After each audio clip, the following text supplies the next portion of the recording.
ইজ্জতের কোনো মূল্য আমাদের অন্তরের ভিতরে নাই।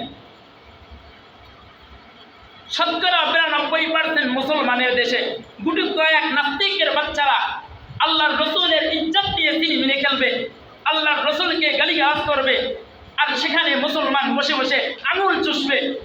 তাদের কোনো দায়বদ্ধতা নাই। দুনিয়ার ভিতরে আপনি মনে করতে পারেন আপনার কোনো দায়বদ্ধতা নাই, কিন্তু হাসরের ময়দানে আল্লাহর রসুলের সামনে যখন দাঁড়াবেন তখন আপনি চিন্তা করেন আপনি কি জবাব দিবেন। হাসরের ময়দানে যখন আল্লাহ তাআলার সম্মুখে দণ্ডায়মান হবেন তখন আপনি কি উত্তর দিবেন। কুরআন হাদিস যখন হাসরের ময়দানে আপনার বিরুদ্ধে সাক্ষী দিবে তখন আপনি কি জবাব দিবেন, চিন্তা করেন। রাসূল করিম সাল্লাল্লাহু আলাইহি ওয়াসাল্লামের মর্যাদা, রাসূল করিম সাল্লাল্লাহু আলাইহি সাল্লামের ইজ্জত সম্মান, তার ফাযাইল, তার মর্যাদা কতটুকু পরিমাণ আমরা জানি না। কারণ ইসলামের জন্য আমরা কোনো কষ্ট করি নাই, ইসলামের জন্য একদিন জিহাদের ময়দানে যাই নাই।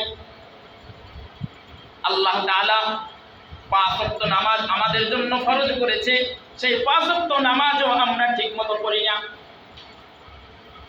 আল্লাহ তাআলা রোজার বিধান ফরজ করেছে, রোজাও রাখি না। এরকম অনেক ইসলামের বিধানগুলো আমরা পালন করি না।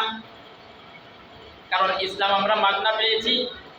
ওই সাহাবীদের মতো ইসলাম কায়েমের জন্য একদিন ময়দানে যাইনি, শাহাদাত বরণ করি নাই। সাহাবীদের অন্তরের ভিতরে ইসলামের কতটা মহাব্বত ছিল, রসুলের কতটা মহাব্বত ছিল, তাহারা রসুলের ইজ্জতের বিনিময়ে, ইসলামের ইজ্জতের বিনিময়ে তাহারা কলিজার ভিতরে তীর বরণ করতে রাজি হয়েছে।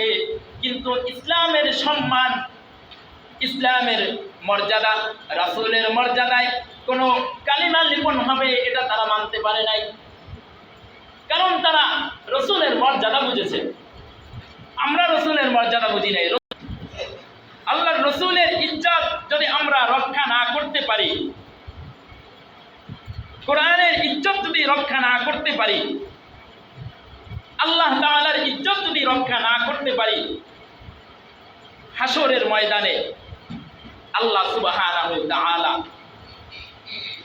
তার রহমতের দায়বদ্ধতা আমাদের থেকে উঠাইয়ে নেবেন।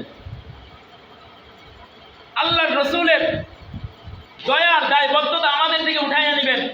কোরআন হাদিস আপনার আমার বিরুদ্ধে সাক্ষী দিবে। এজন্য ইসলামের ইজ্জত, আল্লাহ রসুলের ইজ্জত, কোরআন হাদিসের ইজ্জত আমাদেরকে রক্ষা করতে হবে।